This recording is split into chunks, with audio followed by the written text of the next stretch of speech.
রাজনীতিতে চিরদ্বৈরথ হলেও তাদের মধ্যে রয়েছে বন্ধুত্বপূর্ণ সম্পর্ক। ফলে ক্ষমতার পালাবদল হলেও বন্ধ হয় না তাদের অবৈধ উপার্জন। আগেও আওয়ামী লীগ নেতা শেল্টার দিতেন আর ব্যবসা করতেন বিএনপি নেতারা। এখন ক্ষমতা উল্টে যাওয়ায় পাল্টে গেছে তাদের ব্যবসার ধরন। বিএনপি নেতাদের শেল্টারে চলছে আওয়ামী লীগ নেতার অবৈধ ব্যবসা। এ থেকে প্রতি রাতে আয় হচ্ছে ৫ লাখ টাকার বেশি। স্টাফ রিপোর্টার রাহাত হোসেনের তথ্যে বিস্তারিত জানাচ্ছেন ফরিদ উদ্দিন মোহাম্মদ। প্রায় ২ যুগ আগে নিষিদ্ধ হওয়া পলিথিন এখনো চলছে সদর্পে। অবৈধ পণ্যটি বাজারজাত হচ্ছে আওয়ামী লীগ ও বিএনপি নেতাদের যৌথ পরিচালনায়। প্রতি রাতে সড়কবাতি নিভিয়ে মধুপুর এবং রহমানিয়া সহ বিভিন্ন ট্রান্সপোর্টে এসব পলিথিন লোড করা হয়। নিরাপত্তার জন্য বেছে নেওয়া হয় রাত ৯টা থেকে ভোর ৪টা পর্যন্ত সময়কে।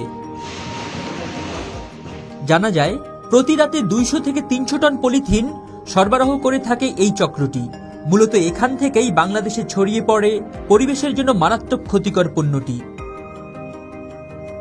বর্তমানে ব্যবসাটির হাল ধরেছেন পুরান ঢাকার ৩০ নং ওয়ার্ডের আওয়ামী লীগ নেতা ও বাংলাদেশ পণ্য পরিবহন মালিক সমিতির যুগ্ম সাধারণ সম্পাদক হাজী আমিনুল হক মুরাদ।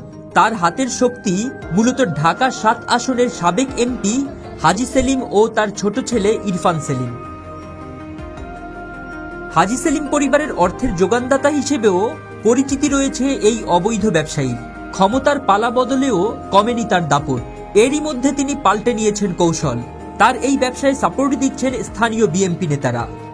এখানে যেহেতু আমরা আছি, এখানে বাইরের কেউ নয়, যে ওই মন্টি ভাই জাগো পাঠাইছে।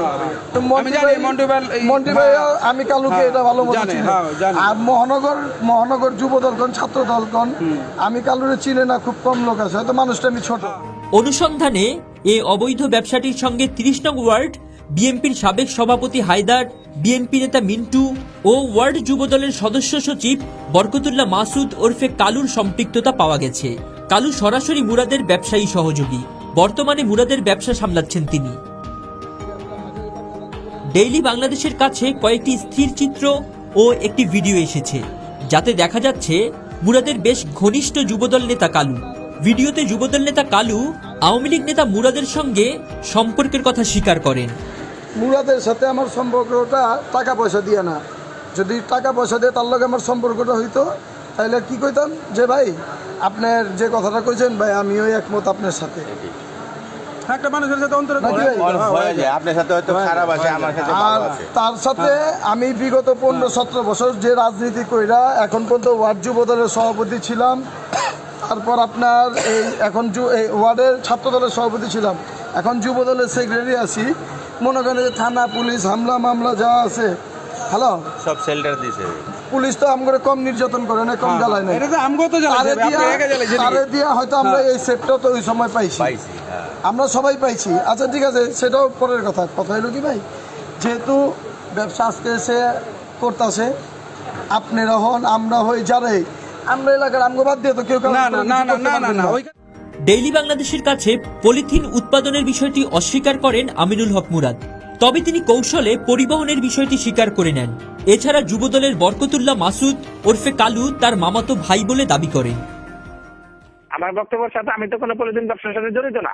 আমি ট্রান্সপোর্টের ব্যবসা করি, আমি পণ্য পরিবহন সারা বাংলাদেশে আমি গাড়ি দিই। কালু আমার ভাই, আমার আপন মামাতো ভাই। আমার সাথে সবার সাথে সম্পর্ক। আমি ব্যবসা, আমার সাথে সবার সাথে সম্পর্ক থাকবো না। পেছনে যারাই থাকুক, সাধারণ মানুষ চায় পরিবেশ দূষণ, জীববৈচিত্র্য, অর্থনীতি ও মানব স্বাস্থ্যের জন্য মারাত্মক হুমকিস্বরূপ পণ্যটি বন্ধ হোক। পরিবেশ দূষণে বিশ্বের শীর্ষে থাকা দেশে এমন ক্ষতিকর পণ্য ব্যবহারে সরকারকে কঠোর হওয়ার পরামর্শ বিশেষজ্ঞদের। ফরিদ উদ্দিন মোহাম্মদ, ডেইলি বাংলাদেশ।